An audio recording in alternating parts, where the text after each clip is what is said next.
Kajui yra 4 metukai, kol kas esam gydymo kaip ir pusiaukeliai. Buvo mums prieš keletą mėnesių lūžusi koja namuose, nelaimingas atsitikimas buvo, paslydo ir nukrito. Ilgą laiką buvom su langete, tai negalėjom nei vaikščioti, nei važinėti, nei turėjom tik tais režimą koją laikyti tiesiai.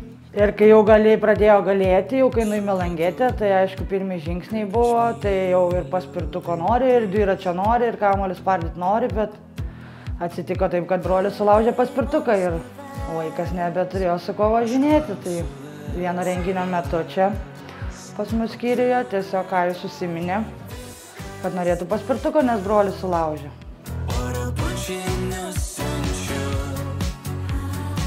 Ir šiandien jau paspirtuką turime.